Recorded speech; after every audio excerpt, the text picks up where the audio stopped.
Miss Yuni. Ada yang bisa dibantu, Mbak? Miss, aku kan vissaku habisku bulan 5 tanggal 18.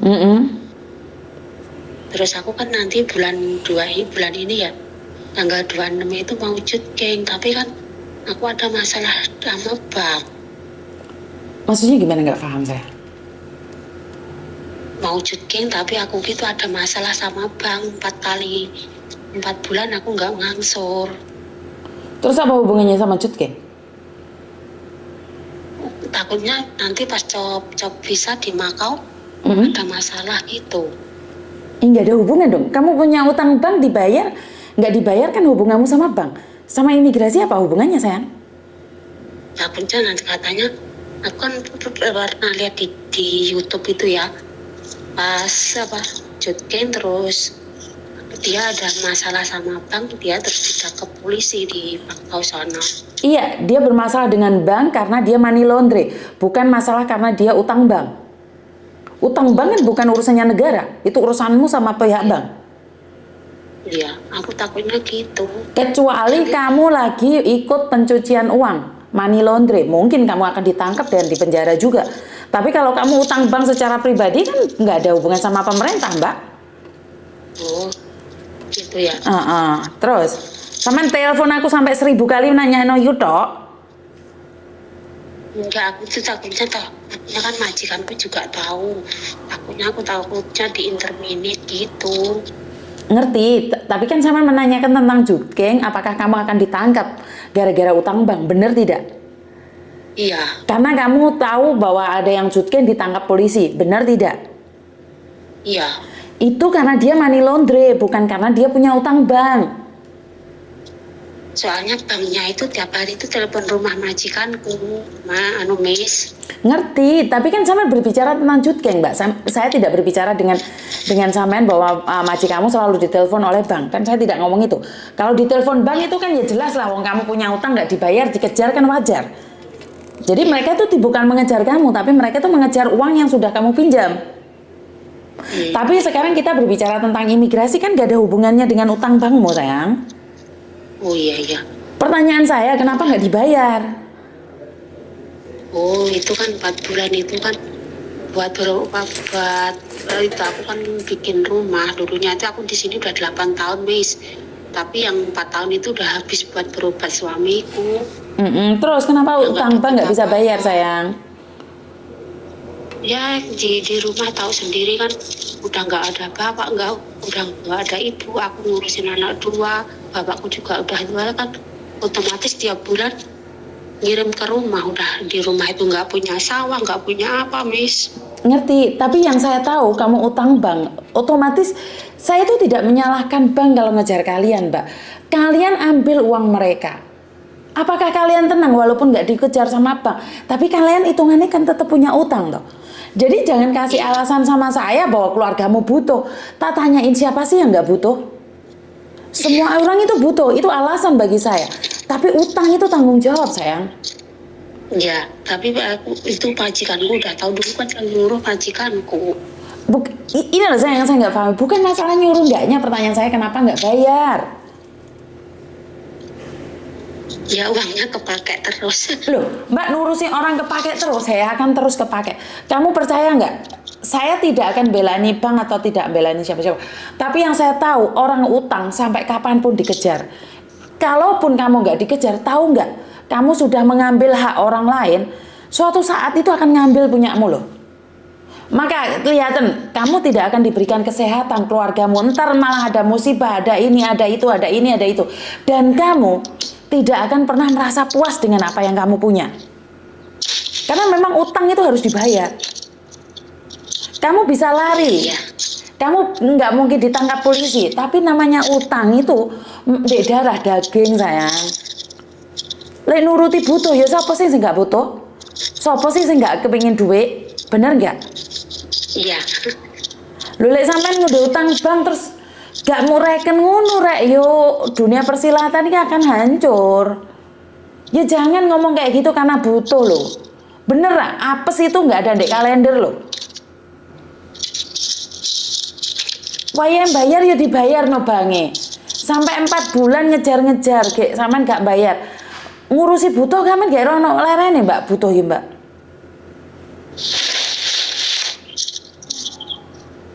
Iya, tahu, makasih. Oke, bye-bye. Bye-bye. Oke, di sini saya bukan ingin sabda Pandita Ratu ataupun ceramah ya Mbak ya, tapi yang saya tahu adalah utang adalah utang. Saya tidak peduli itu bank atau rentenir atau apapun, yang saya tahu adalah kalian ngambil uangnya orang. Dan karena kebutuhan lain kalian tidak ingin mengembalikan. Halo, hidup cuma punya bukan cuma itu aja. Suatu saat punyamu itu akan diambil Mbak.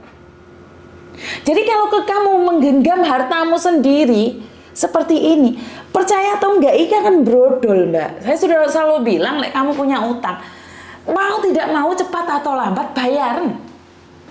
Perkara yang saya mau bayar utang ngamuk-ngamuk long-long, nah USB nih. Kita berbicara tentang kenyataan.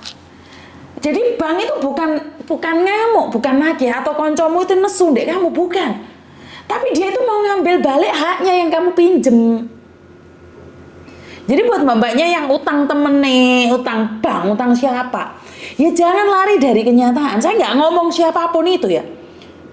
Tapi kalau kalian punya utang, wajibnya ya dibayar, apapun alasannya.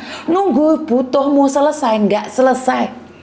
Ibu saya pernah bilang satu hal, uang butuh itu gak ono lerene sebelum dia masuk di peti, sebelum dia masuk ke liang lahat. Butuhnya uang itu tetap butuh.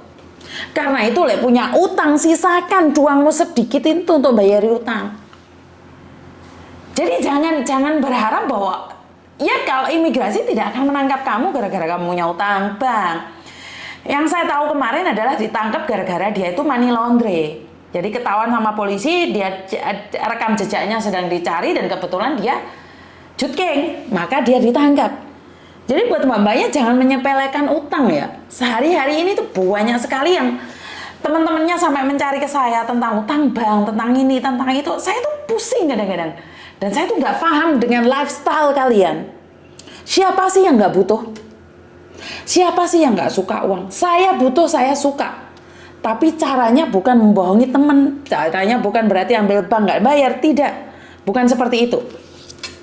Jadi buat teman-teman saya tidak ingin ini kejadian ini berlanjut karena utang adalah utang. Utang itu wajib dibayar. Jadi utang itu memang sesuatu yang kita pinjam dan wajib kita kembalikan. Jadi jangan bilang karena kebutuhan yang tidak pernah ada hentinya membuat kalian lupa tidak membayar hutang. Dan saya percaya bahwa utang itu akan melilit tubuh kita. Kalian tidak akan tenang.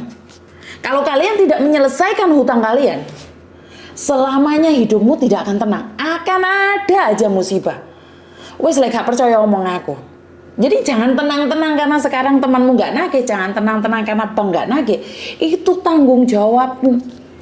Kamu pinjam, kamu ngambil hak orang, kembalikan sebelum sesuatu yang lebih besar akan diambil oleh orang lain. Sesuatu yang lebih besar apa yang akan diambil oleh orang lain adalah kesehatanmu, keluargamu. Karena gara-gara kamu punya utang, orang ini akan selalu berdoa yang jelek pada kita. Nah, doa-doa yang jelek itu akan menimpa pada kita. Saat menimpa sama kita, berapa banyak uang pun yang kita pegang itu tidak ada gunanya.